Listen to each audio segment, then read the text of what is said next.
Hello, Nigeria.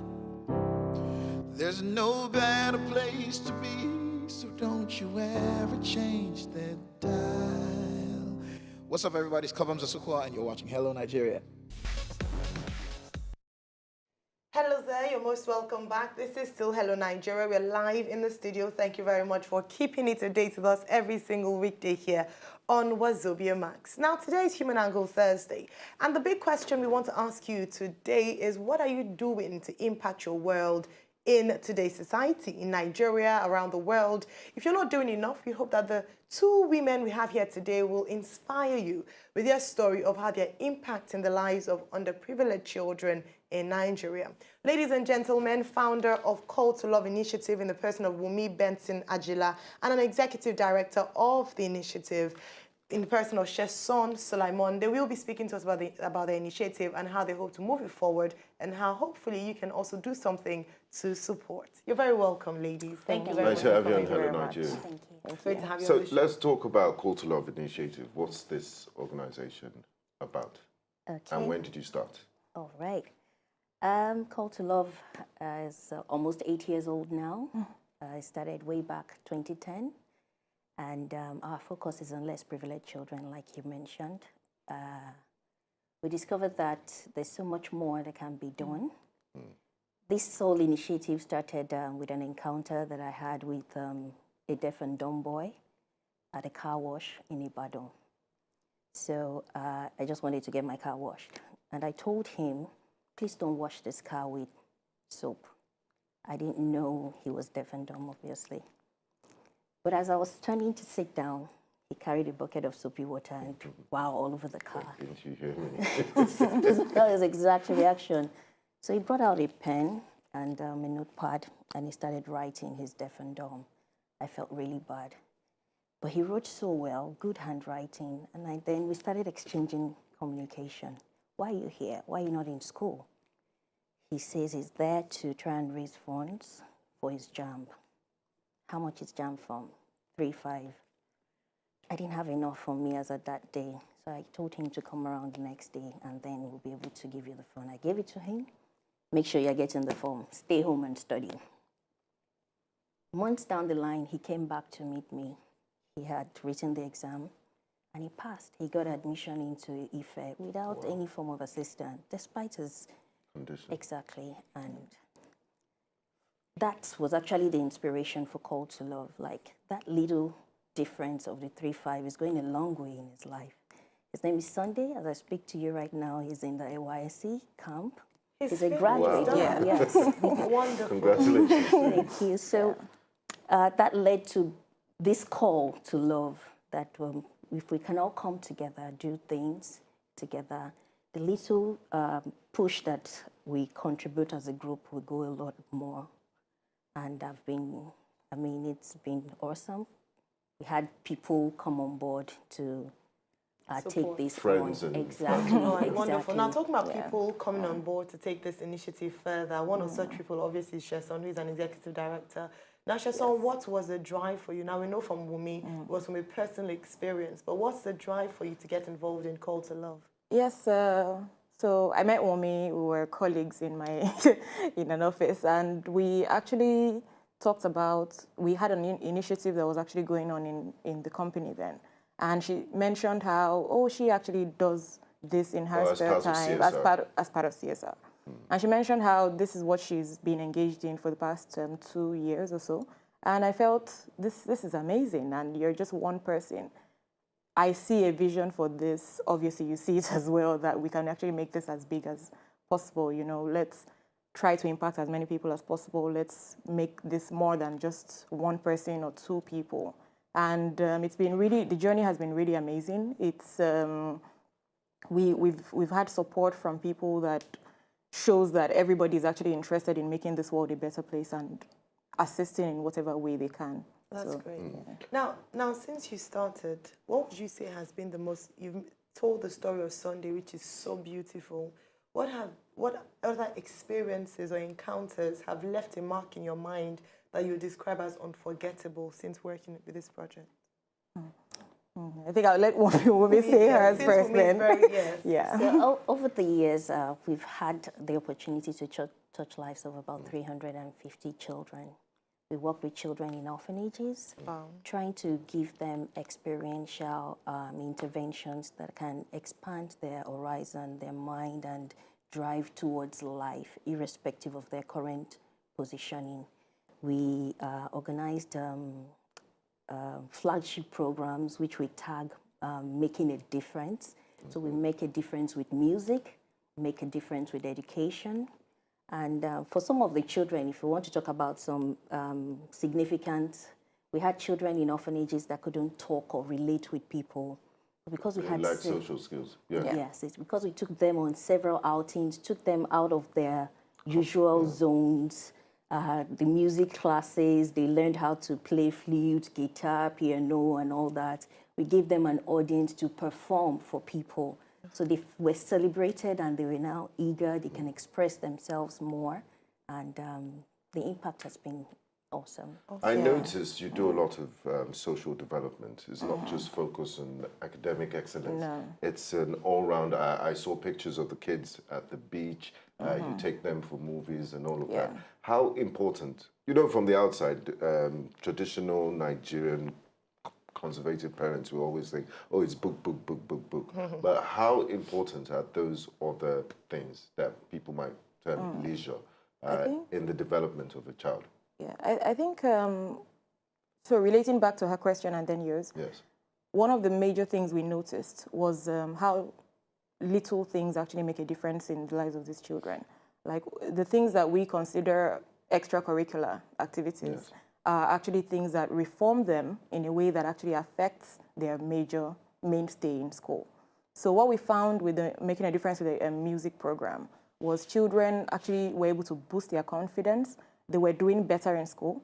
We were working with several orphanages, and with the partnership and support of Moson, we were able to actually assist about 30 children. And we got reports, consistent reports even till now, about how that experience alone has actually changed these people's lives. It even enabled a few of them to get adopted into wonderful families. So that actually enforced our decision to go into, let's actually turn education into something else. Our focus, like Benga said, is very on book, like the normal Nigerian thing. But let's actually make a difference in the way that these kids are already in school. Yeah. What can we do to make them better individuals? When they finish school, are they going to turn this thing into something that's useful for them and the society at large? And that's what that's what led to us focusing on improving social skills, entrepreneurship, app development, for example, which is one of the things we're going to be doing in the summer camp that's coming up. Oh, you have a summer camp coming up? Yes, very exciting. Right. We were looking at that, but before we go into the summer camp, details of the summer camp, to ask you, what's the age range of the children that you look after? Is it just anyone comes in, or do you have a focus? What's the age range? What's the criteria for people to benefit children from? Because when you say indigent homes or underprivileged children, that's a very wide pool. Yeah. So is there a way that you concentrate it to, certain ways that people can benefit from your project? So, in terms of making impact, there's a whole lot to do. So it was very important for us to narrow down our focus. So currently, we focus on children between the ages of 9 and 13. Okay. We picked that age range because we discovered that it's a very fundamental stage where a lot of molding is important at that point, and it's like a lifetime impact at that age range. You could make lifelong decisions. Exactly. That was where I chose my career. Yeah. Oh, great. Yeah, I think I can say the same as well. Yeah. Yes. So we focused on that, and we've been working with the Lagos State Education Board in identifying children that have this seeming gap and require that support in the area of getting that mold. So, and that's really why all that on the summer camp too. Fantastic. There's no way we could talk about some of the challenges you face without talking about financials. I'm looking at your 2016 annual report, and the figures I see here, I must commend you for being excellent managers. What you do with such little amount of money goes a long way in impacting lives. How do you fund your projects? And are you open to donations. I know you could do more. There are 10 million out-of-school kids Yeah. in Nigeria as we speak, and if you had your chance, you would get all of them in school. Definitely. Well, yes, funding is a huge challenge, but the first thing we do is we levy ourselves. So if we want to do this, we need to be able to put our own resources into it. So me as founder and director... It's not a full-time job for you guys. Definitely not. We all have It's our important full-time people jobs. So you're not know making that. profit from it? No, Because some not people at would say, all. oh, you're doing it because you know there'll be something there for Not you. at all. So So your you time actually give... and your money. And Right. resources Wow. as well, you know, your Yeah. human resources that you guys bring in, you're not being paid for it. So that's wonderful. All right, so you were saying? With We regards to- levy ourselves and then reach out to friends, reach out to family. We're doing this, we require your support, it will go a long way. Response has been good, at least in area of everyone's little widow's minds, which is how we've been able to gather the funds, as you can see also in the financial reports. Of course, it's also one of the reasons why we're here on this platform, because awareness and communication of what you do is very important for people to know about it, and also areas where they can come in. Yeah. We get support from people beyond financials too. So people give us, oh, this is what I do, I can support you in this area. People are coming to the summer camp to facilitate, volunteer and make an impact too, based on things that they used to use for to raise funds for their own business. So with regards to the summer camp, let's talk about it very quickly because we have to go. But we must talk about this. What's the summer camp about? How long is it for? Is our spaces full on there? Okay, so the summer camp is our, so to say, new flagship program. This is our first year running something like this. So it's for 100 children, and it's going to hold from next week, August 8th to 12th. And the 100 children were selected with, as Omowunmi said before, we partner with the Lagos State Education Board, and they identified schools that have children who, apart from their circumstances, they can actually do better than they're doing right now. So identified about 20 to 25 from each public school. And we selected those children, and some children from orphanages as well. Yeah. And so we have 100 children that are very excited to come on board. Are they paying for it? No, they're not. So it's totally free. It's absolutely free. So we're going to be learning app development, coding, entrepreneurship skills, basket weaving, other vocational skills like sewing. What a full week then you have. Wonderful. Now, very quickly, if people wanted to get in touch or involved with your project, how can they do this? Oh, our website is there. You can register and reach out to us. It's www.call2love.org. The call to love is, yes, is a figure. So CALL2ORG. CALL2LUV.org. Call to love. And on social media? We're on Instagram as Call to Love too. CALL2LUV. LUV. Yes. LUV Love.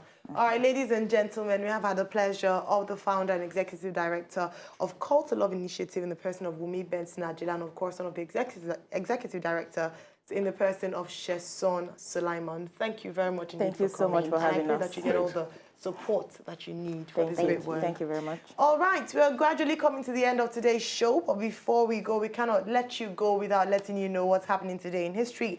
Well, if it's your birthday, the 3rd day of August 2017, a big happy birthday to you. We love you. We hope you have a special celebration. Now, you're celebrating with legends such as Michael Ealy. He was born, he's an actor who had his breakthrough role in the 2002 film Barbershop, and I think he has one of the most beautiful eyes. Are you sure he's not wearing contacts? No, that's how he looks everywhere. I don't know, but his other hit films include Their Eyes Were Watching God. Very interesting. All right, and Too Fast, Too Furious. Also born today in history is Isaiah Washington. He's also an actor, best known for his role on the television show Grey's Anatomy and for being a go-to guy for Spike Lee. Now, in 2014, he began playing Chancellor Thelonious Jaha on the series The 100. I'm sure you know him, very popular. And our very own Uti Nwachukwu was born today in history. Happy birthday, Uti. Your friend. My friend, my dear friend, excellent presenter and all-round media personality. was born today in history. And also another very special woman, Mrs. Sarah Nathaniel Bassi. Yesterday is her birthday, and we celebrate this very gorgeous woman who is a phenomenal woman as well. Also, our very own Dotundi O to the 2 UIN is celebrating his wedding anniversary today. Happy birthday, Dotun, and his wife, Taiwo. This is 6th wedding anniversary. Yes, Dotun and Taiwo Kayode. Happy wedding anniversary. Many more years and many more babies. Many more, a lot of things to celebrate, hopefully. Many more good things fall on you. Many things fall on you.